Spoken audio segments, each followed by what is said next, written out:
ਸਤਿ ਸ਼੍ਰੀ ਅਕਾਲ ਜੀ। ਤੁਸੀਂ ਵੇਖ ਰਹੇ ਹੋ ਪੰਜਾਬ ਮੇਲ USA TV। ਮੈਂ ਹਾਂ ਸੰਜੀਵ ਯਸ਼ ਖੰਨਾ, ਮੇਰੇ ਨਾਲ ਨੇ ਜਤਿੰਦਰ ਖਹਿਰਾ ਤੇ ਤੁਹਾਡਾ ਸਾਰਿਆਂ ਦਾ ਸਵਾਗਤ ਕਰੰਟ ਨਿਊਜ਼ ਐਂਡ ਵਿਊਜ਼ ਦੇ ਵਿੱਚ। ਹੁਣ ਠੀਕ ਹੈ ਸਰ, ਤੁਸੀਂ ਕਿਹਾ ਸੀ ਇੰਟਰੋਡਿਊਸ ਮੈਨੂੰ ਕਰਵਾ ਦਿਆ ਕਰੋ। ਬਿਲਕੁਲ ਬਿਲਕੁਲ। ਸਤਿ ਸ਼੍ਰੀ ਅਕਾਲ, ਕੀ ਹਾਲ ਚਾਲ ਹੈ ਸੰਜੀਵ? ਮੈਂ ਠੀਕ ਹਾਂ, ਤੁਸੀਂ ਸੁਣਾਓ? ਕੈਮ ਬਿਲਕੁਲ ਮੈਂ ਬਿਲਕੁਲ ਕੈਮ ਆ। ਗਰਮੀ ਬਹੁਤ ਵੱਧ ਗਈ ਆ ਔਰ ਕੱਲ ਥੋੜਾ ਜਿਹਾ ਗਰਮੀ ਨੇ ਮੈਨੂੰ ਲਾ ਵੀ ਲਿਆ ਹੱਥੀਂ, ਪਰ ਫਿਰ ਠੀਕ ਹੈ ਹੁਣ। ਓਕੇ, ਹੁਣ ਠੀਕ ਹੈ, ਫਿਟ। ਚਲੋ ਫਿਰ ਫਿਟਨੈਸ ਦੇ ਉੱਤੇ ਨਿਊਜ਼, ਪੰਜਾਬ ਦੀ ਫਿਟਨੈਸ ਪੰਜਾਬ ਦੀ ਫਿਟਨੈਸ ਦੇ ਉੱਤੇ ਨਿਊਜ਼। ਯੈਸ, ਸ਼ੁਰੂਆਤ ਕਰ ਲੈਂਦੇ ਆ ਜੀ। ਕੱਲ ਜਿਹੜੀ ਗੱਲਬਾਤ ਆਪਾਂ ਕਰਦੇ ਸੀਗੇ ਕਿ ਇਜਲਾਸ ਜਿਹੜਾ ਆ ਉਹ ਚੰਡੀਗੜ੍ਹ ਦਾ ਮੁੱਦਾ ਭਖਿਆ ਹੋਇਆ। ਅੱਜ ਹਰਿਆਣਾ ਨੇ ਵੀ ਵਿਸ਼ੇਸ਼ ਇਜਲਾਸ ਬੁਲਾ ਲਿਆ ਉਹੀ ਸੁਰ ਦੇ ਉੱਤੇ ਜਿੱਥੇ ਪੰਜਾਬ ਨੇ ਬੁਲਾਇਆ ਸੀਗਾ। ਕੱਲ ਆਪਾਂ ਦੇਖਿਆ ਵੀ ਸੀਗਾ ਸੰਜੀਵ ਜੀ, ਸੁਨੀਲ ਜਾਖੜ ਜੀ ਹੁਣੀ ਕਹਿੰਦੇ ਨਜ਼ਰ ਆਏ ਸੀ ਵੀ ਕਿਤੇ ਭਾਈਚਾਰਾ ਨਾ ਗਵਾ ਲਿਓ ਜਿਹੜਾ ਬਣਿਆ ਸੀਗਾ ਕਿਸਾਨੀ ਅੰਦੋਲਨ ਦੌਰਾਨ। ਹੁਣ ਗੱਲ ਆਉਂਦੀ ਆ ਭਾਈਚਾਰਾ। ਉਦੋਂ ਵੀ ਆਪਾਂ ਬੜੇ ਸਾਰੇ ਜਿਹੜੇ ਲੀਡਰ ਸੀਗੇ, ਜਿਹੜੇ ਬੜੇ ਸਾਰੇ ਓਪੋਜੀਸ਼ਨ 'ਚ ਬੈਠੇ ਸੀਗੇ, ਉਹ ਕਹਿੰਦੇ ਸੀਗੇ ਕਿ ਅੱਜ ਤੁਸੀਂ ਭਰਾ ਬਣ ਕੇ ਟੱਕਰਨ ਡੇ ਜੋ, ਆ ਭਰਾ ਬਣ ਕੇ ਬੈਠੇ ਹੋ ਸਰਹੱਦਾਂ ਦੇ ਉੱਤੇ। ਕੱਲ੍ਹ ਨੂੰ ਜਦੋਂ SYL ਦਾ ਮੁੱਦਾ ਆ ਗਿਆ ਤਾਂ ਤੁਸੀਂ ਸਾਡੇ ਫਿਰ ਸਿਰ ਪਾਟਣੇ ਆ, ਤੁਸੀਂ ਫਿਰ ਇੱਕ ਦੂਸਰੇ ਦੇ ਵਿਰੋਧ 'ਚ ਜਾਣਾ ਆ, ਫਿਰ ਗੱਲਾਂ ਹੋਣੀਆਂ। ਸੁਨੀਲ ਜਾਖੜ ਵੀ ਕੁਝ ਅਜਿਹੇ ਸੁਰ ਦੇ ਵਿੱਚ ਕਹਿੰਦੇ ਨਜ਼ਰ ਆਏ ਸੀਗੇ। ਸੋ ਇਜਲਾਸ ਹੋ ਗਿਆ। ਇਜਲਾਸ ਦੇ ਵਿੱਚ ਜਿਹੜੀ ਪਹਿਲੀ ਗੱਲ ਆ ਉਹ SYL ਮੁੱਦਾ ਹੀ ਬਣਾਇਆ। ਸ਼ਾਇਦ ਮੈਨੂੰ ਲੱਗਦਾ ਕਿ ਓਪੋਜੀਸ਼ਨ ਨੂੰ ਪਤਾ ਹੈ ਕਿ SYL ਉਹ ਨਬਜ਼ ਹੈ ਜਿਹਨੂੰ ਦੱਬੀਏ ਤੇ ਦਰਦ ਦੋਹਾਂ ਨੂੰ ਬਰਾਬਰ ਹੋਣਾ ਆ, ਹੈ ਨਾ। ਸੋ ਇਹ ਜਿਹੜਾ SYL ਮੁੱਦਾ ਆ, ਜਿਹੜਾ ਪਹਿਲਾਂ ਵੀ ਲਟਕਦਾ ਰਿਹਾ, ਬੜੇ ਸਾਰੇ ਮੋਰਚੇ ਲੱਗੇ ਇਹਦੇ ਉੱਤੇ, ਹੁਣ SYL ਇੱਕ ਵਾਰ ਫਿਰ ਤੋਂ ਗਰਮ ਹੋ ਰਿਹਾ ਔਰ SYL ਦੀ ਤਾਕ ਦੇ ਵਿੱਚ ਚੰਡੀਗੜ੍ਹ ਵਾਲਾ ਮੁੱਦਾ ਆ ਉਹ ਪਿਛਾਂਹ ਕਰ ਦੇਣ ਦੀ ਗੱਲ ਕੀਤੀ ਜਾ ਰਹੀ ਹੈ। ਕਿੱਦਾਂ ਦੇਖਦੇ ਹੋ ਤੁਸੀਂ? ਸਭ ਕੁਝ ਮਿਕਸ ਹੋ ਜਾਣਾ। ਸਭ ਕੁਝ ਮਿਕਸ ਹੋਣ ਤੋਂ ਬਾਅਦ ਪਤਾ ਨਹੀਂ ਲੱਗਣਾ ਕਿਹੜਾ ਮੁੱਦਾ ਹੈ, ਕਿੱਥੇ ਡਿਸਕਸ ਕਰ ਰਹੇ ਹਾਂ, ਕਿਹਦਾ ਨਤੀਜਾ ਲੱਭਣ ਦੀ ਕੋਸ਼ਿਸ਼ ਕਰ ਰਹੇ ਹਾਂ, ਕਿੱਧਰ ਜਾਣ ਦੀ ਕੋਸ਼ਿਸ਼ ਕਰ ਰਹੇ ਹਾਂ, ਕਿੱਧਰ ਪਹੁੰਚਣ ਦੀ ਕੋਸ਼ਿਸ਼ ਕਰ ਰਹੇ ਹਾਂ। ਇਹ ਸਭ ਕੁਝ ਗੋਲ-ਮੋਲ ਹੋ ਜਾਣਾ, ਕਿਉਂਕਿ ਸਿਆਸਤ ਦਾ ਕੰਮ ਹੀ ਇਹ ਆ। ਅਸੀਂ ਜਿਹੜੀ ਭਾਈਚਾਰੇ ਦੀ ਗੱਲ ਕਰਦੇ ਹਾਂ, ਭਾਈਚਾਰਕ ਸਾਂਝ ਦੀ ਗੱਲ ਕਰਦੇ ਹਾਂ, ਜਦੋਂ ਅਸੀਂ ਕਿਸਾਨ ਅੰਦੋਲਨ ਦੀ ਗੱਲ ਕਰਦੇ ਹਾਂ ਤਾਂ 1 ਸਾਲ ਪੂਰਾ ਅਸੀਂ ਦਿੱਲੀ ਦੀਆਂ ਬਰੂਹਾਂ ਤੇ ਬੈਠੇ ਰਹੇ। ਨਹੀਂ, ਤਕਰੀਬਨ 1.5 ਸਾਲ ਹੀ ਹੋ ਗਿਆ। 1.5 ਸਾਲ ਬੈਠੇ ਰਹੇ ਤਾਂ ਆਪਸ ਦੀ ਭਾਈਚਾਰਾ ਕਿੱਦਾਂ ਖਿੜ ਕੇ ਮਿਲਣਾ, ਕਿੱਦਾਂ ਇਕੱਠੇ ਰਹੇ ਆ ਉੱਥੇ। ਤੇ ਜਦੋਂ ਅੰਦੋਲਨ ਖਤਮ ਹੋਇਆ ਤੇ ਜਦੋਂ ਚੱਲਣ ਲੱਗੇ ਆ, ਕਿਵੇਂ ਰੋ ਕੇ ਇੱਕ ਦੂਜੇ ਨੂੰ ਗਲਵੱਕੜੀਆਂ 'ਚ ਲੈ ਕੇ ਆਪਾਂ ਮਿਲੇ ਆ। ਸੋ ਉਹ ਸਭ ਚੀਜ਼ਾਂ ਮੈਨੂੰ ਤਾਂ ਨਹੀਂ ਲੱਗਦਾ ਕਿ ਖਤਮ ਹੋ ਜਾਣਗੀਆਂ, ਕਿਉਂਕਿ ਜੇ ਅਸੀਂ ਪਿਛੋਕੜ 'ਚ ਜਾਈਏ ਤਾਂ ਭਾਰਤ ਤੇ ਪਾਕਿਸਤਾਨ, ਹੈ ਨਾ, ਵੰਡ ਹੋਈ ਪੰਜਾਬ ਦੀ। ਤੇ ਅੱਜ ਵੀ ਜਦੋਂ ਮਿਲਦੇ ਨੇ ਪੁਰਾਣੇ ਮਿੱਤਰ, ਪੁਰਾਣੇ ਸਾਥੀ, ਅਸੀਂ ਦੇਖਦੇ ਹਾਂ ਕਈ ਵੀਡੀਓਜ਼ ਵਾਇਰਲ ਹੁੰਦੀਆਂ ਨੇ ਕਿਵੇਂ ਜੱਫੀਆਂ ਪਾ ਕੇ ਰੋ ਕੇ, ਹੂਬਾ ਮਾਰ ਕੇ। ਵਾਕਈ ਪਿੱਛੇ ਜੇ ਇੱਕ ਵੀਡੀਓ ਵਾਇਰਲ ਹੋਈ ਸੀਗੀ, ਉਹ ਬਜ਼ੁਰਗ ਆਪਣਾ ਪੰਜਾਬ ਦੇ ਵਿੱਚ ਅੰਮ੍ਰਿਤਸਰ ਦੇ ਕੋਲ ਪਿੰਡ ਆ, ਕੋਈ ਵੇਖਣ ਆਇਆ ਤੇ ਐਡਾ ਰੋ ਕੇ ਕੈਲ ਹੋ ਗਿਆ। ਪਾਕਿਸਤਾਨ ਗਏ ਸੀ, ਮਾਫ ਕਰਨਾ, ਪਾਕਿਸਤਾਨ ਦੇ ਨਾਲ ਹੀ ਲੱਗਦਾ ਜਲਾਲਾਬਾਦ ਉਹਨਾਂ ਦਾ ਪਿੰਡ ਸੀਗਾ। ਜੀ। ਉਸੇ ਮਿੱਟੀ ਨੂੰ ਦੇਖ ਕੇ ਇੰਨਾ ਰੋ ਕੇ ਉਹ ਵੀਡੀਓ ਬੜੀ ਵਾਇਰਲ ਹੋਈ ਸੀ। ਬਿਲਕੁਲ ਵਾਇਰਲ ਹੋਈ ਸੀ। ਤੇ ਅੱਜ ਵੀ ਤੁਸੀਂ ਪੁਰਾਣੇ ਬਜ਼ੁਰਗਾਂ ਨੂੰ ਪੁੱਛੋ ਪਾਕਿਸਤਾਨ ਬਾਰੇ, ਕਿਉਂਕਿ ਉਹ ਸਾਡੇ ਵੱਡ ਵਡੇਰੇ ਉੱਧਰੋਂ ਮਾਈਗ੍ਰੇਟ ਹੋ ਕੇ ਆਏ ਨੇ, ਉਹ ਕੁਝ ਬੋਲਦੇ ਨਹੀਂ ਹੈਗੇ, ਅੱਖਾਂ 'ਚ ਹੰਝੂ ਵਗ ਤੁਰਦੇ ਨੇ। ਮਤਲਬ ਆਪਾਂ ਕਹਿ ਸਕਦੇ ਹਾਂ ਕਿ ਜਿਹੜੇ 5 ਦਰਿਆ, ਕਿਉਂਕਿ ਦਰਿਆਵਾਂ ਦੀ ਧਰਤੀ ਪੰਜਾਬ, ਉਹ 5 ਦਰਿਆਵਾਂ ਦਾ ਪਾਣੀ ਜਿਹੜਾ ਨਾ ਅੱਖਾਂ 'ਚੋਂ ਵਗ ਤੁਰਦਾ। ਭਾਵੇਂ ਇਹ ਤੇ ਗੱਲ, ਭਾਵੇਂ ਲਹਿੰਦੇ ਪੰਜਾਬ 'ਚ ਦੇਖੋ, ਭਾਵੇਂ ਚੜ੍ਹਦੇ ਪੰਜਾਬ 'ਚ ਵੇਖੋ, ਤਾਂ ਇਹ ਜਿਹੜਾ ਸੱਭਿਆਚਾਰ ਹੈ ਨਾ, ਇਹ ਬਾਬੇ ਨਾਨਕ ਦੀ ਧਰਤੀ ਹੈ। ਭਾਵੇਂ ਲਹਿੰਦਾ ਪੰਜਾਬ ਲੈ ਲਓ, ਭਾਵੇਂ ਚੜ੍ਹਦਾ ਪੰਜਾਬ ਲੈ ਲਓ, ਤੇ ਭਾਵੇਂ ਹਰਿਆਣਾ ਲੈ ਲਓ, ਜਿਹੜਾ ਮਰਜ਼ੀ ਲੈ ਲਓ, ਪੂਰਾ ਭਾਰਤ ਲੈ ਲਓ, ਪੂਰੀ ਦੁਨੀਆ ਲੈ ਲਓ। ਆ ਜਿਹੜੀ ਇਨਸਾਨੀਅਤ ਦੀ, ਇੱਕ ਦੂਜੇ ਨਾਲ ਪਿਆਰ ਦੀ, ਮੁਹੱਬਤ ਦੀ ਇਹ ਜਿਹੜੀ ਨਬਜ਼ ਹੈ ਨਾ, ਇਹ ਹਮੇਸ਼ਾ ਚੱਲਦੀ ਰਹਿਣੀ ਹੈ ਤੇ ਪੂਰੇ ਵੇਗ ਨਾਲ ਚੱਲਦੀ ਰਹਿਣੀ ਹੈ। ਇਹਦੇ 'ਚ ਕੋਈ ਕਮੀ ਨਹੀਂ ਆਉਣੀ। ਸਿਆਸਤ ਜਿੰਨੀ ਮਰਜ਼ੀ ਕੋਸ਼ਿਸ਼ ਕਰ ਲਵੇ, ਵਾਕਈ ਇਸ ਚੀਜ਼ ਨੂੰ ਨਹੀਂ ਤੋੜ ਸਕਦੀ। ਠੀਕ ਆ, ਇਹ ਕੁਝ ਮੋਮੈਂਟਸ ਵਾਸਤੇ ਹੋ ਸਕਦਾ ਕਿ ਅਸੀਂ ਗੁੱਸੇ 'ਚ ਆ ਜਾਵਾਂਗੇ, ਪਰ ਸਾਨੂੰ ਫਿਰ ਠੰਡ ਪੈ ਜਾਣੀ ਜਦੋਂ ਅਸੀਂ ਇੱਕ ਦੂਜੇ ਨੂੰ ਵੇਖਣਾ ਵੀ ਕਰਨ ਕੀ ਲੱਗੇ ਆ, ਅਸੀਂ ਕਿਉਂ ਲੜਦੇ ਪਏ ਆ। ਇਹ ਕੁਦਰਤੀ ਪਾਣੀ ਆ, ਉਹਨੂੰ ਕਿਸੇ ਪਾਸੇ ਤਾਂ ਵਗਣਾ ਹੀ ਆ, ਤਾਂ ਕਿਉਂ ਨਾ ਮਿਲ ਬੈਠ ਕੇ ਆਪਾਂ ਫੈਸਲਾ ਕਰ ਲਈਏ। ਤੁਸੀਂ ਵੀ ਵਰਤੋ, ਅਸੀਂ ਵੀ ਵਰਤੀਏ। ਗੱਲ ਤੁਹਾਡੀ ਬਿਲਕੁਲ ਦਰੁਸਤ ਆ, ਬਿਲਕੁਲ ਸਹੀ ਆ। ਜੇ ਕਹੀਏ ਕਿ ਪੰਜੇ ਚ ਪਰਮੇਸ਼ਰ ਤੇ 5 ਪ੍ਰਧਾਨ, ਉਹ ਜੇ ਇਹ ਗੱਲ ਕਰਨ ਤਾਂ ਬਿਲਕੁਲ ਦਰੁਸਤ ਹੈ। ਪਰ ਪਤਾ ਗੱਲ ਕੀ ਆ, ਸਿਆਸੀ ਗੱਲ ਤਾਂ ਸਿਆਸਤੀਕਰਨ ਜਦੋਂ ਕਰ ਦਿੰਦੇ ਨਾ ਗੱਲਾਂ ਤਾਂ ਕੁਝ ਵੀ ਨਹੀਂ ਆ। ਕੋਈ ਕਿਹੜਾ ਮਸਲਾ ਦੁਨੀਆ ਦਾ ਜਿਹੜਾ ਟੇਬਲ ਦੇ ਉੱਤੇ ਬੈਠ ਕੇ ਹੱਲ ਨਹੀਂ ਕੀਤਾ ਜਾ ਸਕਦਾ? ਕਿਹੜਾ ਮਸਲਾ ਜਿਹੜਾ ਡਾਇਲੋਗ ਦੇ ਨਾਲ ਹੱਲ ਨਹੀਂ ਹੋ ਸਕਦਾ? ਯੂਕਰੇਨ ਤੇ ਅਸੀਂ ਰਸ਼ੀਆ ਦੀ ਗੱਲ ਕਰਦੇ ਹਾਂ, ਕਿੱਡਾ ਕੁ ਮਸਲਾ ਸੀਗਾ ਕਿ ਹੱਲ ਨਹੀਂ ਸੀ ਹੋ ਸਕਦਾ। ਉਹ ਗੱਲ ਇਹ ਹੀ ਆ ਕਿ ਜਦੋਂ ਅਸੀਂ ਪੋਲੀਟੀਸਾਈਜ਼ ਕਰ ਲੈਂਦੇ ਹਾਂ, ਰਾਜਨੀਤੀਕਰਨ ਕਰ ਦਿੰਦੇ ਹਾਂ ਚੀਜ਼ਾਂ ਦਾ ਨਾ, ਉਦੋਂ ਉਹ ਫਿਰ ਅਜਿਹਾ ਰੂਪ ਅਖਤਿਆਰ ਕਰ ਲੈਂਦੀਆਂ ਕਿ ਅਸੀਂ ਉਸ ਨੂੰ ਫਿਰ ਭੁਲਾ ਕੇ ਵੀ। ਹੁਣ ਤੁਸੀਂ ਦੇਖੋ, ਇੱਕ ਸ਼ਾਇਰ ਲਿਖਦਾ, ਕਹਿੰਦਾ ਰੂਹਾਂ ਦੂਰ ਨਾ ਹੁੰਦੀਆਂ ਪਿੰਡੇ ਲੱਖ ਹੋਵਣ, ਹੈ ਨਾ। ਹੁਣ ਤੁਸੀਂ ਲਹਿੰਦੇ ਪੰਜਾਬ ਦੀ ਗੱਲ ਕਰ ਰਹੇ ਹੋ, ਚੜ੍ਹਦੇ ਪੰਜਾਬ ਦੀ ਗੱਲ ਕਰ ਰਹੇ ਹੋ, ਕਿਸੇ ਵੀ ਬਜ਼ੁਰਗ ਨੂੰ, ਕਿਸੇ ਵੀ ਪੁਰਾਣੇ ਬੰਦੇ ਨੂੰ ਗੱਲ ਕਰ ਲਓ, ਉਹਨਾਂ ਦੇ ਵਾਲਿਆਂ ਨੂੰ ਗੱਲ ਕਰ ਲਓ, ਲਹਿੰਦੇ ਪੰਜਾਬ ਵਾਲਿਆਂ ਨਾਲ ਕਰ ਲਓ, ਸਾਡੇ ਵਾਲਿਆਂ ਨਾਲ ਕਰ ਲਓ, ਜ਼ਿੰਦਗੀ ਤੇ ਜ਼ਿੰਦਜ਼ਾਨੀ ਦੋਹਾਂ ਦੀ ਇਕੱਠੀ ਵਸਣ ਡਈ ਆ। ਕੋਈ ਚਾਹੁੰਦਾ ਸੀਗਾ, ਉਹ ਪੋਲੀਟੀਸਾਈਜ਼ ਹੋ ਗਿਆ, ਰਾਜਨੀਤੀਕਰਨ ਹੋ ਗਿਆ ਉਸ ਚੀਜ਼ਾਂ ਦਾ। ਹੁਣ 84 ਹੋਈ ਆ, 84 ਕੋਈ ਚਾਹੁੰਦਾ ਸੀਗਾ, ਉਹ ਰਾਜਨੀਤੀਕਰਨ ਹੋ ਗਿਆ। ਹੁਣ ਇਹੀ ਗੱਲ ਹੈ ਕਿ ਜਦੋਂ ਰਾਜਨੀਤੀਕਰਨ ਹੁੰਦਾ ਨਾ, ਉਦੋਂ ਫਿਰ ਸ਼ਾਇਦ ਚੀਜ਼ਾਂ ਅਖਤਿਆਰ 'ਚ ਨਹੀਂ ਰਹਿੰਦੀਆਂ ਤੇ ਭੀੜ ਬਣ ਜਾਂਦੀ ਹੈ। ਭੀੜ ਦਾ ਫਿਰ ਕੋਈ ਰੂਪ ਨਹੀਂ ਹੁੰਦਾ ਤੇ ਭੀੜ ਦੀ ਕੋਈ ਦਿਸ਼ਾ ਤੇ ਦਸ਼ਾ ਨਹੀਂ ਹੁੰਦੀ, ਭੀੜ ਭੀੜ ਹੁੰਦੀ ਹੈ। ਭੀੜ ਤੰਤਰ ਜਿਹੜਾ ਖਤਰਨਾਕ ਹੈ। ਹਾਂ, ਹੁਣ ਅਸੀਂ ਮੌਬ ਲਿੰਚਿੰਗ, ਇੱਕ ਨਵਾਂ ਸ਼ਬਦ ਅੰਗਰੇਜ਼ੀ ਦਾ ਆ ਗਿਆ, ਬੜੇ ਥਾਵਾਂ ਤੇ ਉੱਤੇ ਹੁੰਦੀ ਹੈ ਨਾ। ਬਿਲਕੁਲ ਸਹੀ ਗੱਲ ਹੈ। ਭਾਵਨਾਵਾਂ ਨੂੰ ਭੜਕਾ ਦਿੱਤਾ ਜਾਂਦਾ ਹੈ ਕਿਉਂਕਿ ਆਮ ਲੋਕਾਂ ਦੇ ਵਿੱਚ ਭਾਵਨਾਵਾਂ ਬਹੁਤ ਜ਼ਿਆਦਾ ਤੇਜ਼ ਨੇ, ਪ੍ਰਬਲ ਨੇ, ਜਿਹਨੂੰ ਆਪਾਂ ਕਹਿ ਸਕਦੇ ਹਾਂ। ਉਹਨਾਂ ਵਿੱਚ ਆ ਕੇ, ਉਸ ਰਾਹ ਵਿੱਚ ਵਗ ਕੇ ਕੋਈ ਵੀ ਐਸਾ ਕਦਮ ਚੁੱਕ ਲੈਂਦੇ ਨੇ, ਫਿਰ ਬਾਅਦ 'ਚ ਪਛਤਾਉਣਾ ਪੈਂਦਾ। ਵਾਕਈ ਸੰਜੀਵ ਜੀ, ਬਾਕੀ ਮਾਫ ਕਰਨਾ ਤੁਹਾਨੂੰ ਰੋਕ ਰਿਹਾ, ਪਰ ਉਹੀ ਗੱਲ ਆ, ਆਪਾਂ ਫਿਰ ਦੁਬਾਰਾ ਉਸੇ ਮੁੱਦੇ ਦੇ ਉੱਤੇ ਆ ਜਾਂਦੇ ਆ ਕਿ ਹੁਣ ਵਿਸ਼ੇਸ਼ ਇਜਲਾਸ ਦੋਹਾਂ ਨੇ ਬੁਲਾ ਲਿਆ। ਬਿਲਕੁਲ ਬੁਲਾ ਲਿਆ, ਔਰ ਉਸੇ ਗੱਲ ਤੇ ਆਪਾਂ ਕਰਾਂਗੇ। ਰਿਆਸਤ, ਸਿਆਸਤ, ਇਹ ਦੋ ਹੀ ਚੀਜ਼ਾਂ ਨੇ। ਸਿਆਸਤ ਨੂੰ ਸਾਰੇ ਸਮਝਦੇ ਨੇ, ਰਿਆਸਤ ਸਿਆਸਤ ਨੂੰ ਸਮਝਦੀ ਹੈ। ਰਿਆਸਤ ਕੌਣ? ਲੋਕ ਸਮਝਦੇ ਨੇ ਸਿਆਸਤ ਕੀ ਗੇਮ ਖੇਡਣ ਲੱਗੀ। ਗੱਲ ਵਿੱਚੋਂ ਕੁਝ ਵੀ ਨਹੀਂ। ਤੁਹਾਡੀ ਗੱਲ ਬਿਲਕੁਲ ਠੀਕ ਹੈ, ਟੇਬਲ ਤੇ ਬਹਿ ਕੇ ਗੱਲ ਹੋ ਸਕਦੀ ਹੈ। ਮੈਂ ਬਾਬਾ ਨਾਨਕ ਜੀ ਦਾ ਜ਼ਿਕਰ ਕੀਤਾ, ਗੋਸ਼ਟੀ ਕਹਿੰਦੇ ਨੇ ਨਾ, ਡਾਇਲੋਗ ਰਚੋ, ਸੰਵਾਦ ਰਚੋ। ਸੰਵਾਦ ਨਾਲ ਹੀ ਸਾਰੀ ਸਮੱਸਿਆ ਹੱਲ ਹੋਣੀ, ਅਦਰਵਾਈਜ਼ ਤੇ ਕੋਈ ਨਹੀਂ। ਡਾਂਗਾ ਸੋਟੇ ਖੜਕਾ ਲਾਂਗੇ, ਇੱਕ ਦੂਜੇ ਦੇ ਸਿਰ ਪਾੜ ਲਾਂਗੇ, ਬਾਅਦ 'ਚ ਫਿਰ ਬਹਿ ਕੇ ਹੀ ਗੱਲ ਨਿਬੜਨੀ ਹੈ, ਕਿਉਂਕਿ ਡਾਂਗਾ ਸੋਟੇ ਨਾਲ ਤਾਂ ਕੋਈ ਗੱਲ ਨਹੀਂ ਨਿਬੜਨੀ। ਅੱਜ ਸਾਰੇ ਸਮਝ ਚੁੱਕੇ ਨੇ, ਕਿਉਂਕਿ ਕਿਸਾਨ ਅੰਦੋਲਨ ਨੇ ਸਭ ਨੂੰ ਇਸ ਪੁਆਇੰਟ ਤੱਕ ਜਾਗਰੂਕ ਕਰ ਦਿੱਤਾ ਕਿ ਸਿਆਸਤ ਦੇ ਖੇਡ ਸਮਝਣ ਲੱਗ ਪਏ ਨੇ। ਸੱਭਿਆਚਾਰ ਜੋੜਦਾ ਆਪਸ ਦੇ ਵਿੱਚ, ਪਰ ਸਿਆਸਤ ਤੋੜਦੀ ਹੈ, ਕਿਉਂਕਿ ਸਿਆਸਤ ਜਦੋਂ ਤੱਕ ਤੋੜੂਗੀ ਨਹੀਂ, ਉਦੋਂ ਤੱਕ ਉਹਦੀ ਦੁਕਾਨ ਨਹੀਂ ਚੱਲਣੀ। ਉਹਦੀ ਦੁਕਾਨ ਚੱਲਦੀ ਉਹ ਤੋੜ ਕੇ ਹੈ, ਖਿੰਡਾ ਕੇ ਹੈ। ਕਿਉਂਕਿ ਜਦੋਂ ਲੋਕੀ ਇਕਜੁੱਟ ਹੋ ਗਏ, ਫਿਰ ਤਾਂ ਗੇਮ ਸਮਝ ਗਏ। ਜਿਹੜੇ ਉੱਪਰ ਬੈਠੇ ਕਿਹੜੀ ਗੇਮ ਖੇਡਦੇ ਪਏ ਨੇ, ਉਹਨਾਂ ਦੀ ਗੇਮ ਨਹੀਂ ਚੱਲਣ ਦੇਣਗੇ। ਮੈਂ ਕਿਸੇ ਤੋਂ ਬੜੀ ਵਾਰੀ ਸੁਣਿਆ ਕਿ ਜਿਹੜਾ ਰਾਜਾ ਰਾਜ ਕਰਦਾ ਨਾ, ਉਹ ਆਪਣੀ ਪ੍ਰਜਾ ਨੂੰ ਨਾ ਗਿਆਨਵਾਨ ਤੇ ਸੂਝਵਾਨ ਨਹੀਂ ਹੋਣ ਦਿੰਦਾ। ਉਹਨੂੰ ਲੱਗਦਾ ਕਿ ਜੇ ਇਹ ਗਿਆਨਵਾਨ ਹੋ ਗਏ, ਸੂਝਵਾਨ ਹੋ ਗਏ ਨਾ, ਕੱਲ ਨੂੰ ਇਹਨਾਂ ਨੂੰ ਪਤਾ ਲੱਗ ਜਾਣਗੀਆਂ ਚੀਜ਼ਾਂ ਅਸਲ 'ਚ ਹੁੰਦੀਆਂ ਕਿੱਦਾਂ ਆ, ਤੇ ਜੇ ਇਹਨਾਂ ਨੂੰ ਚੀਜ਼ਾਂ ਪਤਾ ਲੱਗ ਗਈਆਂ ਤਾਂ ਮੇਰਾ ਤਾਂ ਕੋਈ ਮਤਲਬ ਹੀ ਨਹੀਂ ਰਹਿਣਾ। ਸੋ ਕਿਤੇ ਨਾ ਕਿਤੇ ਮੈਨੂੰ ਵੀ ਲੱਗਦਾ ਕਿ ਸਾਡੀ ਜਿਹੜੀ ਪੋਲੀਟੀਕਲ ਜਿਹੜੀ ਸਟੇਟਾ ਆ, ਪੋਲੀਟੀਕਲ ਸਿਆਸਤ ਹੈ, ਕਿਤੇ ਨਾ ਕਿਤੇ ਇਹੀ ਚਾਹੁੰਦੀ ਹੈ ਕਿ ਲੋਕ ਗਿਆਨਵਾਨ ਤੇ ਸੂਝਵਾਨ ਨਾ ਹੋ ਜਾਣ। ਬਿਲਕੁਲ, ਤੁਸੀਂ ਬਿਲਕੁਲ ਠੀਕ ਕਿਹਾ। ਜਦੋਂ ਆਪਾਂ ਕਹਿੰਦੇ ਨਾ ਡਿਵਾਈਡ ਐਂਡ ਰੂਲ, ਪਾੜੋ ਤੇ ਰਾਜ ਕਰੋ, ਤੀਜੀ ਗੇਮ ਆ ਛੁਪੀ ਹੋਈ ਹੁੰਦੀ ਹੈ, ਐਂਡ ਕੀਪ ਦੈਮ ਇਲਿਟਰੇਟ। ਜਦੋਂ ਕੀਪ ਦੈਮ ਇਲਿਟਰੇਟ ਹੁੰਦਾ ਕਿ ਉਹਨਾਂ ਨੂੰ ਗਿਆਨਵਾਨ ਨਾ ਹੋਣ ਦਿਓ, ਇਹ ਗੱਲ ਬਿਲਕੁਲ ਠੀਕ ਆ। ਜੋ ਪੜ੍ਹ ਲਿਖ ਗਏ ਉਹ ਤਾਂ ਸਮਝ ਜਾਣਗੇ ਕਿ divide and rule the sorry game ਚੱਲਦੀ ਪਈ ਆ। ਤਾਂ ਇਸ ਕਰਕੇ ਅੱਜ ਦੀ ਜਨਤਾ, ਅੱਜ ਦੇ ਲੋਕ ਜਾਗਰੂਕ ਨੇ ਇਸ ਲੈਵਲ ਤੱਕ। ਫਿਰ ਵੀ ਭਾਵਨਾਵਾਂ ਦੇ ਵਿੱਚ ਵਹਿ ਜਾਂਦੇ ਨੇ, ਉਹ ਗੱਲ ਵੱਖਰੀ, ਪਰ ਜਾਗਰੂਕ ਇਸ ਲੈਵਲ ਤੱਕ ਹੈਗੇ ਨੇ ਕਿ ਉਹ ਸਾਰੀ ਗੇਮ ਸਮਝਦੇ ਨੇ। ਮਸਲਾ ਕੁਝ ਵੀ ਨਹੀਂ, ਚੰਡੀਗੜ੍ਹ ਦਾ ਮਸਲਾ ਕੁਝ ਵੀ ਨਹੀਂ, ਮਿਲ ਕੇ ਤੁਸੀਂ ਹੱਲ ਕਰ ਸਕਦੇ। ਕੀ ਹੈ ਕੁਝ ਵੀ ਨਹੀਂ ਆ। ਜਦੋਂ ਤੁਹਾਨੂੰ ਪਤਾ ਕਿ ਪੰਜਾਬ ਨੂੰ ਰਾਜਧਾਨੀ ਦੇਣੀ ਆ, ਜਦੋਂ ਤੁਹਾਨੂੰ ਪਤਾ ਹੈ ਕਿ ਹਰਿਆਣੇ ਨੂੰ ਰਾਜਧਾਨੀ ਦੇਣੀ ਹੈ, ਤਾਂ ਜਦੋਂ ਚੰਡੀਗੜ੍ਹ ਵਸਾਇਆ ਗਿਆ ਸੀ ਉਸ ਵਕਤ ਉਹ ਪੁਰਾਣਾ ਰਿਕਾਰਡ ਕੱਢੋ ਨਾ ਕਿ ਕੀ ਫੈਸਲੇ ਹੋਏ ਸੀ, ਕਿਸ ਤਰ੍ਹਾਂ ਤੁਰਨਾ ਸੀ। अब ਬਾਅਦ 'ਚ ਤੁਸੀਂ ਸਿਆਸਤ ਕਰਕੇ ਰੇੜਕਾ ਪਾ ਕੇ ਬੈਠੇ ਹੋਏ ਹੋ, ਆਉਣ ਵਾਲੀ ਜਨਰੇਸ਼ਨਸ ਨੂੰ ਤੁਸੀਂ ਵੀ ਨਾਲ ਘੁਮਾਇਆ ਹੋਇਆ। ਕਾਹਦੇ ਵਾਸਤੇ? ਕਿਉਂ ਟਾਈਮ ਵੇਸਟ ਕਰਦੇ ਪਏ ਹੋ? ਹੁਣ ਇਹਨਾਂ ਮਸਲਿਆਂ ਦੇ ਉੱਤੇ ਜੇ ਤੁਸੀਂ ਇਜਲਾਸ ਬੁਲਾਓਗੇ, ਇਹਨਾਂ ਮਸਲਿਆਂ ਨੂੰ ਤੁਸੀਂ ਡਿਸਕਸ ਕਰੋਗੇ, ਜਿਨ੍ਹਾਂ ਵਿੱਚੋਂ ਨਿਕਲਣਾ ਕੁਝ ਨਹੀਂ, ਤਾਂ ਤੁਸੀਂ ਤਰੱਕੀ ਦੀ ਗੱਲ ਕਦੋਂ ਕਰਨੀ ਹੈ, ਪ੍ਰੋਗਰੈਸ ਦੀ ਗੱਲ ਕਦੋਂ ਕਰਨੀ ਹੈ, ਡਿਵੈਲਪਮੈਂਟ ਦੀ ਗੱਲ ਕਦੋਂ ਕਰਨੀ ਹੈ, ਅਨਇੰਪਲੋਇਮੈਂਟ ਦੀ ਗੱਲ ਕਦੋਂ ਕਰਨੀ ਹੈ, ਯੂਥ ਦੀ ਗੱਲ ਕਦੋਂ ਕਰਨੀ ਹੈ, ਫਿਊਚਰ ਦੀ ਗੱਲ ਕਦੋਂ ਕਰਨੀ ਹੈ? ਤੁਸੀਂ ਤਾਂ ਆਹੀ ਲੈ ਕੇ ਬੈਠੇ ਹੋ, 50-50 ਸਾਲ ਦੇ ਗੱਲਾਂ ਲੈ ਕੇ ਬੈਠੇ ਹੋਏ ਹੋ। ਉਦੋਂ ਆਹ ਹੋਇਆ ਸੀ, ਉਦੋਂ ਉਹ ਹੋਇਆ ਸੀ, ਉਹਨਾਂ ਨੇ ਇਹ ਸਟੇਟਮੈਂਟ ਦਿੱਤੇ ਸੀ, ਉਹ ਹੋ ਗਿਆ। ਅੱਜ ਕੀ ਕਰਨਾ ਆ ਦੱਸੋ। ਪਰ ਸੰਜੀਵ ਜੀ ਦੇਖੋ ਨਾ, ਭਾਵਨਾਤਮਕ ਸਾਂਝ ਹੈ, ਉਹਨੂੰ ਕਦੇ ਤੋੜਿਆ ਵੀ ਨਹੀਂ ਜਾ ਸਕਦਾ। ਨਹੀਂ ਤੋੜ ਸਕਦੇ। ਮੈਂ ਆਪਾਂ ਪਹਿਲਾਂ ਵੀ ਗੱਲ ਕੀਤੀ, 27 ਪਿੰਡ ਥੋੜੇ ਨਹੀਂ ਹੁੰਦੇ। ਮੈਂ ਇਹ ਨਹੀਂ ਕਹਿ ਰਿਹਾ, ਗੈਲ ਪਵਾਦੀਆਂ ਬੋਲਦੇ ਸੀ ਉਹ ਪਿੰਡ, ਕਿੰਨੇ ਸੋਹਣੇ ਪਿੰਡ ਸੀ, ਬਹੁਤ ਪਿਆਰੀ ਚੀਜ਼ ਆ। ਮੈਂ ਇਹ ਨਹੀਂ ਕਹਿੰਦਾ ਕਿ ਉਹਨੂੰ ਭੁੱਲ ਜਾਣਾ। ਮੈਂ ਇਹ ਕਹਿਣਾ ਹਾਂ ਕਿ ਤੁਸੀਂ ਜਾਣ ਬੁੱਝ ਕੇ ਮਸਲਾ ਹੱਲ ਨਹੀਂ ਕਰਦੇ ਪਏ। 50 ਸਾਲ ਹੋ ਗਏ, 30 ਸਾਲ ਹੋ ਗਏ, 20 ਸਾਲ ਹੋ ਗਏ, ਕਿਉਂ? ਤੁਹਾਨੂੰ ਨਹੀਂ ਲੱਗਦਾ ਇਹ ਤੁਹਾਡੀ ਕਾਬਲੀਅਤ ਦੇ ਉੱਤੇ ਕੁਐਸਚਨ ਮਾਰਕ ਆ ਕਿ ਤੁਸੀਂ 20 ਸਾਲ ਇੱਕ ਮਸਲਾ ਹੱਲ ਨਹੀਂ ਕਰਦੇ? ਗੱਲ ਤੇ ਕਾਬਲੀਅਤ ਦੀ ਤੇ ਗੱਲ ਕੋਈ ਹੁੰਦੀ ਨਹੀਂ। ਗੱਲ ਤੇ ਸਿਰਫ ਤੁਹਾਡੀ ਇੰਟੈਂਸ਼ਨ ਦੀ ਆ, ਤੁਸੀਂ ਚਾਹੁੰਦੇ ਕੀ ਆ। ਇੱਥੇ ਹੀ ਹੈ ਨਾ, ਇਹ ਸਿਰਫ ਆਪਾਂ ਕੱਲ ਵੀ ਗੱਲ ਇੱਥੇ ਕਰਦੇ ਸੀ ਕਿ ਰੋਟੀਆਂ ਸੇਕਦੇ ਨੇ। ਯੈਸ, ਇਹੀ ਕਾਬਲੀਅਤ ਦੇ ਉੱਤੇ ਕੁਐਸਚਨ ਮਾਰਕ ਆ ਕਿ ਤੁਹਾਡੀ ਪੋਲੀਟੀਕਲ ਵਿਲ ਕਿਉਂ ਨਹੀਂ ਹੈ, ਤੁਹਾਡੀ ਇੱਛਾ ਸ਼ਕਤੀ ਕਿਉਂ ਨਹੀਂ, ਜਿਸ ਕਰਕੇ ਤੁਹਾਨੂੰ ਵੋਟਿੰਗ ਕੀਤੀ ਗਈ ਹੈ। ਉਹੀ ਚੀਜ਼ ਤੁਹਾਡੇ ਅੰਦਰ ਕਮਜ਼ੋਰ ਹੈ। You don't have the decisive power. ਤੁਹਾਡੇ ਕੋਲ ਡਿਸੀਜਨ ਲੈਣ ਦਾ ਮਾਦਾ ਨਹੀਂ ਹੈਗਾ, ਤੁਸੀਂ ਡਿਸੀਜਨ ਨਹੀਂ ਲੈ ਸਕਦੇ। ਕਿਉਂ ਘੁਮਾਉਂਦੇ ਹੋ? ਇੱਕ ਗੱਲ ਨੂੰ, ਸਿੱਧੀ ਸਾਦੀ ਗੱਲ ਹੈ, ਉਹਨੂੰ ਕਿਉਂ ਘੁਮਾਉਂਦੇ ਹੋ? ਵਾਕਈ ਤੁਹਾਡੀ ਗੱਲ ਯੂ ਸ਼ੁੱਡ ਬੀ ਡਿਸਾਈਸਿਵ। ਇੱਕ ਗੱਲ ਨੂੰ ਡਿਸਾਈਡ ਕਰੋ ਕੀ ਕਰਨਾ ਕੀ ਚਾਹੁੰਦੇ ਹੋ। ਤੁਸੀਂ ਕਰਨਾ ਨਹੀਂ, ਤੁਸੀਂ ਰੇੜਕਾ ਪਾ ਕੇ ਰੱਖਣਾ ਚਾਹੁੰਦੇ ਹੋ। ਕਿਉਂ?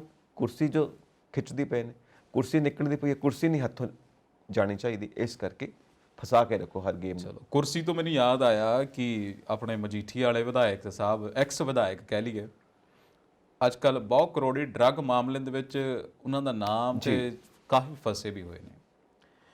ਸੁਣਵਾਈ ਹੋਈ ਆ ਉਹਨਾਂ ਦੀ ਕੱਲ, ਤੇ ਫਿਰ ਜਸਟਿਸ ਹੁਣਾਂ ਨੇ ਜਿਹੜਾ ਫੈਸਲਾ ਦਿੱਤਾ, ਉਹ ਕਹਿੰਦੇ ਜੀ 14 ਦਿਨਾਂ ਦਾ ਹੋਰ ਰਿਮਾਂਡ ਜਿਹੜਾ ਆ, ਜੁਡੀਸ਼ੀਅਲ ਰਿਮਾਂਡ ਜਿਹੜਾ ਉਹਦੇ ਭੇਜ ਦਿੱਤਾ। ਇੱਕ ਖਬਰ ਹੋਰ ਵੀ ਆਉਂਦੀ ਆ, ਕਹਿੰਦੇ ਜੀ ਲਗਾਤਾਰ ਮੇਰੀਆਂ ਬੈਰਕਾਂ ਤੇ ਮੇਰੀਆਂ ਜੇਲ੍ਹਾਂ ਬਦਲੀਆਂ ਜਾਂਦੀਆਂ। ਪਟਿਆਲਾ ਜੇਲ੍ਹ ਦੇ ਵਿੱਚ ਨੇ ਉਹ, ਹਾਂਜੀ। ਕਹਿੰਦੇ ਜੀ ਮੇਰੀ ਜਾਨ ਨੂੰ ਖਤਰਾ, ਕਿਉਂਕਿ ਗੈਂਗਸਟਰ ਜਿਹੜੇ ਨੇ ਉਹ ਵੀ ਜੇਲ੍ਹਾਂ ਦੇ ਵਿੱਚ ਨੇ। ਹੁਣ ਉਹਨਾਂ ਨੇ ਸ਼ਬਦ ਵਰਤ ਲਿਆ ਅੱਤਵਾਦੀ, ਕਹਿੰਦੇ ਜੀ ਅੱਤਵਾਦੀ ਵੀ ਜੇਲ੍ਹਾਂ ਦੇ ਵਿੱਚ ਨੇ। ਅੱਛਾ, ਕਿਹੜੇ ਅੱਤਵਾਦੀ ਜਿਹੜੇ ਨੇ ਉਹ ਮੈਨੂੰ ਸਮਝ ਨਹੀਂ ਆਉਂਦਾ। ਪਟਿਆਲੇ ਵਾਲੀ ਜੇਲ੍ਹ ਦੇ ਵਿੱਚ ਬੈਠੇ ਨੇ ਤੇ ਜੇ ਤੋਂ ਖਤਰਾ ਹੋ ਸਕਦਾ ਹੈ ਬਿਕਰਮ ਮਜੀਠੀਏ ਨੂੰ।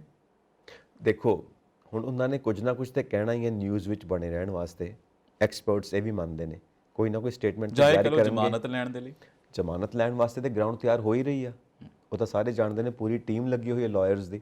ਕਾਨੂੰਨ ਇੱਕ ਪਾਸੇ, ਪਰ ਇਹਨਾਂ ਦੀ ਐਫਰਟਸ ਇੱਕ ਪਾਸੇ। ਆਹੋ, ਬੜੇ ਵੱਡੇ ਵਕੀਲ ਆ ਮੁਕੁਲ ਰੋਹਤਗੀ। ਆਮ ਬੰਦਾ ਤੇ ਉਹਨਾਂ ਵਕੀਲਾਂ ਬਾਰੇ ਸੋਚ ਵੀ ਨਹੀਂ ਸਕਦਾ ਜਿਹੜੇ ਪੂਰੀ ਟੀਮ ਬਟਾਲੀਅਨ ਉਹਨਾਂ ਨੇ ਖੜੀ ਕੀਤੀ ਹੋਈ ਹੈ, ਜਿਨ੍ਹਾਂ ਦੀ ਫੀਸ ਹੀ ਮੈਨੂੰ ਲੱਗਦਾ ਕਿ ਇੱਕ ਦਿਨ ਦੀ ਮੇਰੇ ਖਿਆਲ ਨਾਲ ਤਕਰੀਬਨ ਲੋਕੀ ਕਹਿੰਦੇ ਆ ਕਿ 17 ਲੱਖ ਰੁਪਈਆ ਇੱਕ ਦਿਨ ਦਾ ਲੈਂਦੇ ਆ ਜੀ ਮੁਕੁਲ ਰੋਹਤਗੀ। ਪਤਾ ਨਹੀਂ ਜੀ ਕਿੰਨਾ ਕੁ ਲੈਂਦੇ ਨੇ। ਖੈਰ ਜਿੰਨਾ ਵੀ ਲੈਂਦੇ ਨੇ, ਇਹ ਤਾਂ ਗੱਲ ਹੈ ਕਿ ਨਾਮੀ ਕਰਾਮੀ ਵਕੀਲ ਨੇ ਤਾਂ ਫੀਸ ਵੀ ਤਗੜੀ ਹੋਏਗੀ, ਮੋਟੀ ਹੋਏਗੀ, ਇਹ ਤਾਂ ਸਾਰੇ ਸਮਝਦੇ ਨੇ। ਹੁਣ ਗੱਲ ਇਹ ਆ ਕਿ ਪਹਿਲਾਂ ਤਾਂ ਉਹ ਫਹਿਰਿਸਤ ਕੱਢੋ ਕਿ ਜੇਲ੍ਹ ਦੇ ਵਿੱਚ ਹੈ ਕੌਣ ਕੌਣ, ਕਿਹੜੇ ਗੈਂਗਸਟਰਸ ਨੇ ਤੇ ਕਿਹੜੇ ਅੱਤਵਾਦੀ ਨੇ ਜਿਨ੍ਹਾਂ ਕੋਲ ਖਤਰਾ ਹੈ ਉਹਨਾਂ। ਵਾਕਈ ਮੈਨੂੰ ਇਹ ਨਹੀਂ ਸਮਝ ਆਉਂਦਾ, ਜਦੋਂ ਇਹ ਕਹਿੰਦੇ ਸੀਗੇ ਕਿ ਜਦੋਂ ਡਰੱਗ ਵਾਲਾ ਮਾਮਲਾ, ਜਦੋਂ ਇਹਨਾਂ ਦੀ ਪੇਸ਼ਗੀ ਵਾਰੰਟ ਜਾਰੀ ਕਰ ਦਿੱਤਾ ਸੀਗਾ ਕਾਂਗਰਸ ਸਰਕਾਰ ਨੇ, ਤੇ ਉਦੋਂ ਇਹ ਆਪਣੇ ਮੁਹਾਲੀ ਵਾਲੇ ਘਰ ਤੋਂ ਨਾ ਨਿਕਲ ਗਏ ਸੀ, ਕਿਤੇ ਚਲੇ ਗਏ ਸੀਗੇ। ਹਾਂ, ਕੁਝ ਦੇ ਅੰਡਰਗਰਾਉਂਡ ਰਹੇ ਨੇ।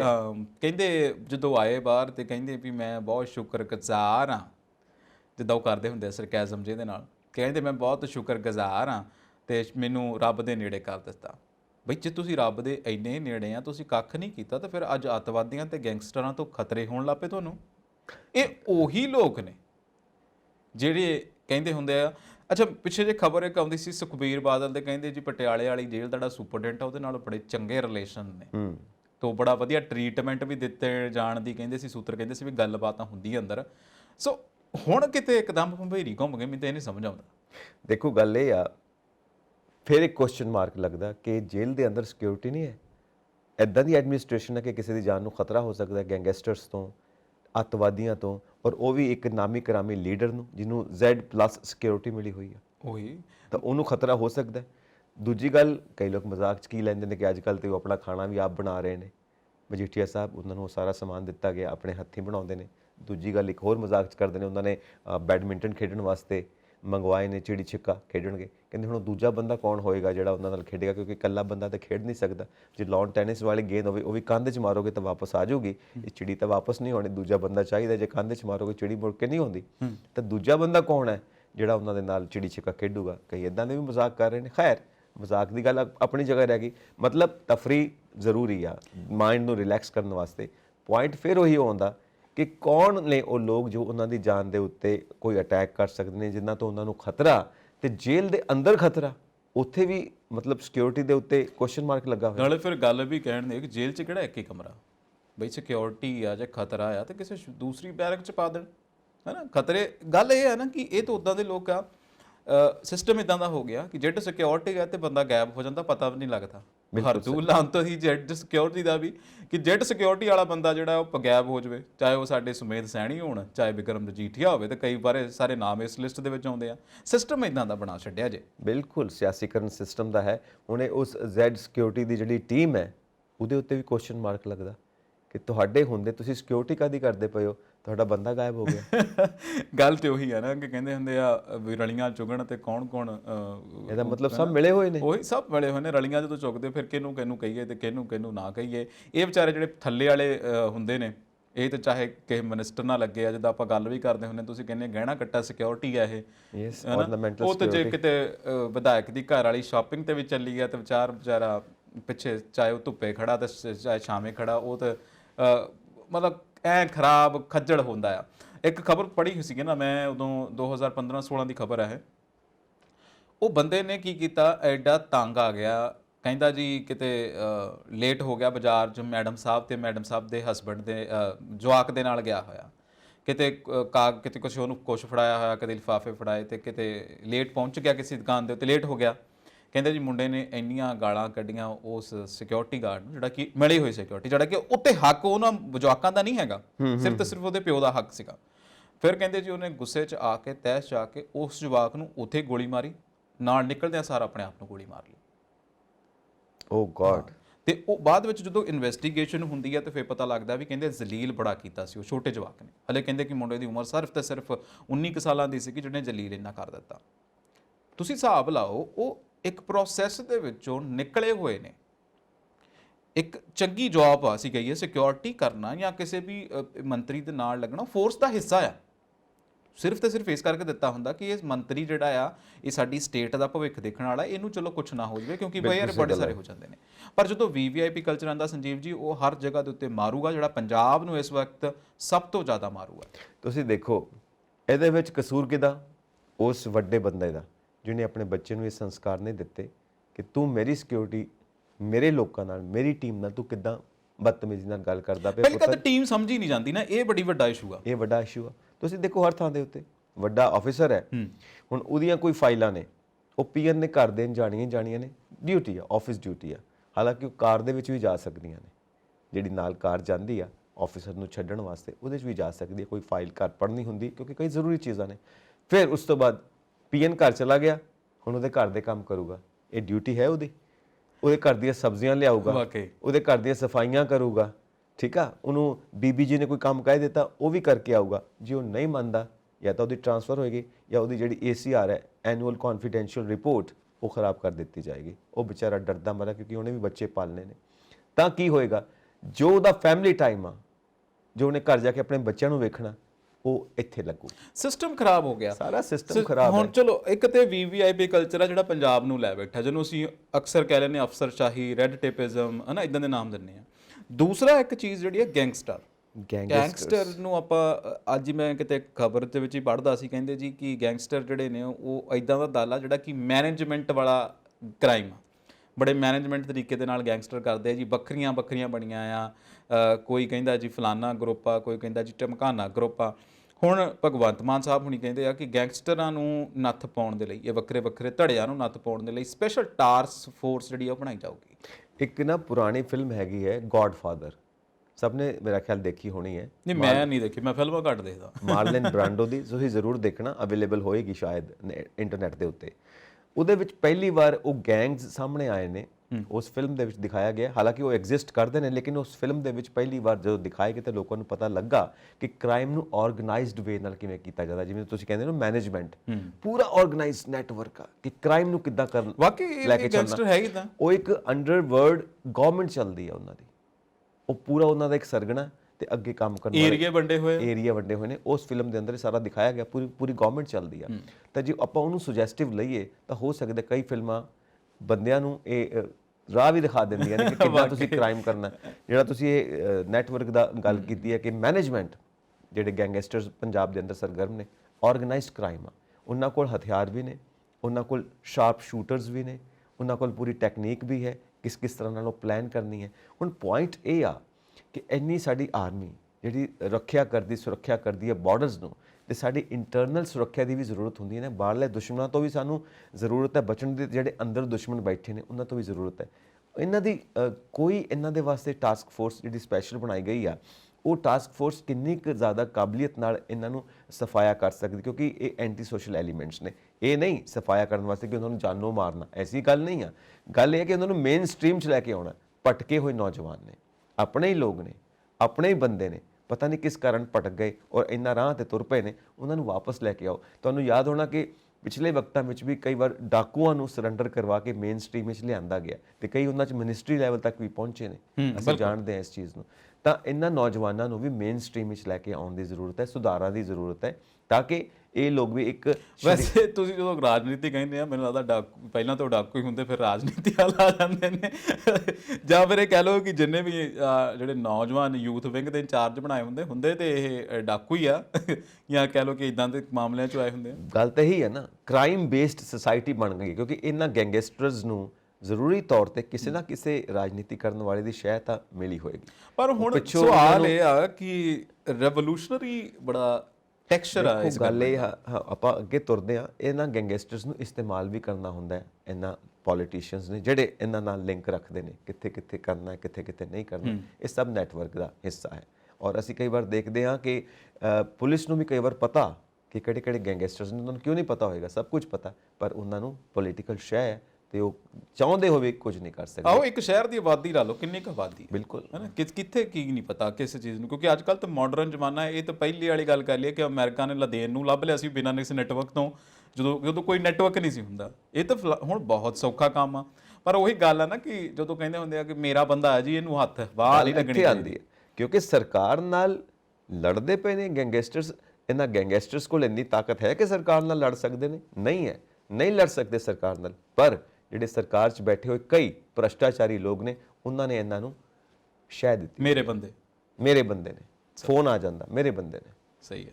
ਅੱਛਾ ਚਲੋ ਅੱਗੇ ਜਾਂਦੇ ਆ ਕਿ ਲਹਿਰਾ ਗੈਗਾ ਤੋਂ ਜਿਹੜੇ ਆਮ ਆਦਮੀ ਪਾਰਟੀ ਦੇ ਵਿਧਾਇਕ ਸੀਗੇ ਨਾ, ਥੋੜੇ ਦਿਨ ਪਹਿਲਾਂ ਉਹਨਾਂ ਨੂੰ ਜਾਨੋਂ ਮਾਰਨ ਦੀਆਂ ਧਮਕੀਆਂ ਮਿਲਦੀਆਂ ਸੀਗੀਆਂ। ਬਿਲਕੁਲ। ਉਹ ਫਿਰ ਬਾਅਦ ਵਿੱਚ ਬੰਦਾ ਫੜਿਆ ਤੇ ਬੰਦਾ ਪਤਾ ਲੱਗਿਆ, ਕਹਿੰਦੇ ਕਿ ਉਹਦੀਆਂ ਤਾਂ ਦੁਕਾਨ ਹੀ ਆਹ ਮੇਕਅਪ ਦਾ ਸਮਾਨ ਵੇਚਣ ਵਾਲੀ ਦੁਕਾਨ ਆ, ਤੇ ਉਹ ਬੰਦਾ ਧਮਕੀਆਂ ਦਿੰਦਾ ਸੀ। ਪਤਾ ਨਹੀਂ ਹੁਣ ਇਹ ਜਿਹੜਾ ਬੰਦਾ ਫੜਿਆ ਜੈਨੂਨ ਬੰਦਾ ਫੜਿਆ ਕਿ ਜੈਨੂਨ ਬੰਦਾ ਨਹੀਂ, ਕਿਉਂਕਿ ਇੱਕ ਮੇਕਅਪ ਦਾ ਸਮਾਨ ਵੇਚਣ ਵਾਲੇ ਦੀ ਇੰਨੀ ਹਿੰਮਤ ਤੇ ਨਹੀਂ ਪੈ ਸਕਦੀ। ਦੂਜੀ ਗੱਲ ਇਹ ਆ ਕਿ ਕਈਆਂ ਨੂੰ ਨਾ ਐਕਸਾਈਟਮੈਂਟ ਹੁੰਦੀ ਹੈ ਕਿ ਆਪਾਂ ਇਹ ਐਕਸਪੈਰੀਮੈਂਟ ਕਰਕੇ ਦੇਖ, ਹੋ ਸਕਦਾ। ਜਾਂ ਇਹ ਵੀ ਹੁੰਦਾ ਕਿ ਕਿਤੋਂ ਕੋਈ ਪੈਸਾ ਮਿਲਿਆ ਹੋਵੇ ਕਿ ਤੂੰ ਇਦਾਂ ਕਰਕੇ ਦੇਖ, ਤੇ ਉਹ ਪੈਸੇ ਦੇ ਲਾਲਚ ਵਿੱਚ ਉਹਨੇ ਇਦਾਂ ਕੀਤਾ ਹੋਵੇ, ਕੁਝ ਵੀ ਹੋ ਸਕਦਾ। ਕਿਉਂਕਿ ਮੇਕਅਪ ਦਾ ਸਮਾਨ ਜਾਂ ਫਿਰ ਉਹ ਮੇਕਅਪ ਦਾ ਸਮਾਨ ਜਿਹੜਾ ਅੰਡਰ ਕਵਰ ਉਹ ਕੁਝ ਹੋਰ ਆ, ਅੰਡਰ ਕਵਰ ਕੋਈ ਹੋਰ ਕੰਮ ਕਰਦਾ, ਦਿਖਾਵੇ ਵਾਸਤੇ ਉੱਤੇ ਮੇਕਅਪ ਦੀ ਉਹਦੀ ਸ਼ਾਪ ਆ। ਕਿਉਂਕਿ ਕਈ ਵਾਰ ਅਸੀਂ ਦੇਖਦੇ ਹਾਂ ਕਈਆਂ ਦੇ ਵੱਡੇ ਹੋਟਲਸ ਨੇ ਲੇਕਿਨ ਅੰਡਰ ਕਵਰ ਉਹ ਕੁਝ ਹੋਰ ਨੇ, ਕਈਆਂ ਦੇ ਵੱਡੀਆਂ NGOs ਨੇ ਲੇਕਿਨ ਅੰਡਰ ਕਵਰ ਉਹ ਕੁਝ ਹੋਰ ਨੇ। ਅਸੀਂ ਦੇਖਦੇ ਹਾਂ ਜਿਹਨੂੰ ਕਹਿੰਦੇ ਹਾਥੀ ਦੇ ਦੰਦ ਖਾਣ ਦੇ ਹੋਰ ਤੇ ਦਿਖਾਣ ਦੇ ਹੋਰ, ਅੱਗੇ ਫੇਸ ਕੁਝ ਹੋਰ ਆ, ਅੰਦਰ ਖਾਤੇ ਕੁਝ ਹੋਰ ਹੁੰਦਾ। ਕਈ ਵਾਰ ਇਹ ਚੀਜ਼ਾਂ ਸਾਹਮਣੇ ਆਉਂਦੀਆਂ ਨੇ, ਐਸੇ ਕੇਸ ਬਹੁਤ ਨੇ ਹਿਸਟਰੀ ਦੇ ਵਿੱਚ, ਔਰ ਉਹਨਾਂ ਦੀ ਰੈਫਰੈਂਸ ਨਾਲ ਮੈਂ ਇਹ ਗੱਲ ਕਹਿ ਰਿਹਾ ਕਿ ਹੋ ਸਕਦਾ ਬੰਦਾ ਅੰਦਰੋਂ ਕੁਝ ਹੋਰ ਹੋਵੇ, ਉੱਤੋਂ ਕੁਝ ਹੋਰ ਹੋਵੇ। ਅੱਛਾ ਚਲੋ ਹੁਣ ਜੇ ਆਪਾਂ ਮੁੱਦੇ ਦੀ ਗੱਲ ਕਰਦੇ ਆ ਤੇ ਮੁੱਦਾ ਆਪਣੇ ਕੋਲੇ ਵੱਡਾ ਮੁੱਦਾ ਆ ਚੰਡੀਗੜ੍ਹ, ਤੇ ਤੁਹਾਡੇ ਫੇਵਰਟ ਨਵਜੋਤ ਸਿੰਘ ਸਿੱਧੂ ਵੀ ਜਿਹੜੇ ਨੇ ਸਰਗਰਮ ਹੋ ਗਏ ਨੇ। ਕਦੀ ਕਹਿੰਦੇ ਬਾਂਦਰ ਹੁੰਦਾ, ਹਾਥੀ ਹੁੰਦਾ, ਹੁਣ ਪਤਾ ਨਹੀਂ ਕਿਹਨੂੰ ਕੀ ਕਹਿੰਦੇ ਨੇ, ਪਰ ਉਹ ਜ਼ਬਾਨੀ ਕਲਾਮੀ ਬਹੁਤ ਅੱਗੇ ਆਉਂਦੇ ਨੇ, ਗਰਾਊਂਡ ਤੇ ਨਹੀਂ ਕੁਝ ਕਰ ਰਹੇ। ਜਵਾਨੀ ਕਲਾਮੀ ਅੱਗੇ ਆਉਣਾ ਚਾਹੀਦਾ, ਪਰ ਇਹੋ ਜਿਹੀਆਂ ਸ਼ਬਦਾਂ ਦੀ ਇਸਤੇਮਾਲ, ਬਾਂਦਰ, ਹਾਥੀ, ਗਧਾ, ਮਤਲਬ ਇੱਦਾਂ ਦੇ ਸ਼ਬਦ ਨਾ ਇਸਤੇਮਾਲ ਕਰੋ, ਕਿਉਂਕਿ ਬੱਚੇ ਵੀ ਇਹ ਗੱਲਾਂ ਸੁਣਦੇ ਨੇ, ਅਸਰ ਪੈਂਦਾ ਹੈ। ਕਿਉਂਕਿ ਸਾਡੇ ਜਿਹੜੇ ਵਿਧਾਇਕ ਨੇ, ਅਸੀਂ ਇਹ ਉਮੀਦ ਕਰਦੇ ਹਾਂ ਕਿ ਇਹ ਇੱਕ ਰੋਲ ਮਾਡਲ ਬਣਨਗੇ। ਕਮ ਸੇ ਕਮ ਚੰਗੀ ਭਾਸ਼ਾ ਦਾ ਤਾਂ ਇਸਤੇਮਾਲ ਕਰੋ, ਤੇ ਉਸ ਤੋਂ ਬਾਅਦ ਚੰਗੇ ਕੰਮਾਂ ਦੀ ਗੱਲ ਤੇ ਬਾਅਦ 'ਚ ਕਰ ਲਾਂਗੇ, ਪਹਿਲਾਂ ਭਾਸ਼ਾ 'ਤੇ ਆਓ, ਸਿੱਧੀ ਸਾਦੀ ਗੱਲ ਕਰੋ ਜਿਹੜੀ ਲੋਕਾਂ ਨੂੰ ਸਮਝ ਆਉਂਦੀ ਆ। ਤਾਂ ਸਭ ਤੋਂ ਪਹਿਲਾਂ ਭਾਸ਼ਾ 'ਤੇ ਕੰਟਰੋਲ, ਔਰ ਦੂਜੀ ਗੱਲ ਇਹ ਆ ਕਿ ਇਹ ਮੇਰੀ ਪਾਰਟੀ ਜ਼ਿੰਦਾਬਾਦ ਖੇਡਣਾ ਬੰਦ ਕਰੀਏ ਤੇ ਪਾਰਟੀ ਲਾਈਨਸ ਤੋਂ ਉੱਪਰ ਉੱਠ ਕੇ ਚੰਡੀਗੜ੍ਹ ਦਾ ਤੇ ਪੰਜਾਬ ਦਾ ਖਿਆਲ ਕਰੀਏ ਕਿ ਚੰਡੀਗੜ੍ਹ ਨੂੰ ਪੰਜਾਬ ਦੀ ਰਾਜਧਾਨੀ ਕਿਵੇਂ ਬਣਾਉਣਾ। ਇਹ ਨਾ ਹੋਵੇ ਕਿ ਅਸੀਂ ਜਿਵੇਂ ਸੋਚਦੇ ਰਹਿੰਦੇ ਹਾਂ, ਕਈ ਐਕਸਪਰਟਸ ਕਹਿੰਦੇ ਨੇ ਕਿ ਚੰਡੀਗੜ੍ਹ ਹਮੇਸ਼ਾ ਵਾਸਤੇ ਸਾਡੇ ਹੱਥੋਂ ਨਿਕਲ ਗਿਆ। ਐਸੀ ਗੱਲ ਤਾਂ ਨਹੀਂ ਹੈ, ਹਰ ਮਸਲੇ ਦਾ ਹੱਲ ਹੈ, ਪਰ ਉਦੋਂ ਤੱਕ ਹੱਲ ਨਹੀਂ ਹੋਣਾ ਜਦੋਂ ਤੱਕ ਅਸੀਂ ਸੀਰੀਅਸ ਨਹੀਂ ਹੋਣਾ। ਆਪਣਾ ਲਾਲਚ ਛੱਡ ਕੇ, ਆਪਣਾ ਪ੍ਰੋਫਿਟ, ਆਪਣਾ ਨਿੱਜੀ ਫਾਇਦਾ ਛੱਡ ਕੇ ਜਦੋਂ ਤੱਕ ਅਸੀਂ ਪੰਜਾਬ ਬਾਰੇ ਨਹੀਂ ਸੋਚਦੇ। ਵਾਕਈ ਬਿਲਕੁਲ ਬੜੀ ਦਰੁਸਤ ਗੱਲ ਕਹੀ ਹੈ ਸੰਜੀਵ ਜੀ ਹੁਣਾਂ ਨੇ। ਸੋ ਇਸੇ ਗੱਲ ਦੇ ਉੱਤੇ ਅਸੀਂ ਚੱਲਦੇ ਹਾਂ, ਕਿਉਂਕਿ ਗੱਲਾਂ ਕੱਲ੍ਹ ਲਈ ਵੀ ਅਸੀਂ ਰੱਖਣੀਆਂ, ਕੱਲ੍ਹ ਲਈ ਵੀ ਜਾ ਕੇ ਕੰਮ ਕਰਨਾ ਹੈ। ਤੁਸੀਂ ਦੇਖਦੇ ਰਹੋ ਪੰਜਾਬ ਮੇਲ USA TV। ਸਾਨੂੰ ਦਿਓ ਆ ਗਿਆ, ਧੰਨਵਾਦ, ਸਤਿ ਸ਼੍ਰੀ ਅਕਾਲ ਜੀ।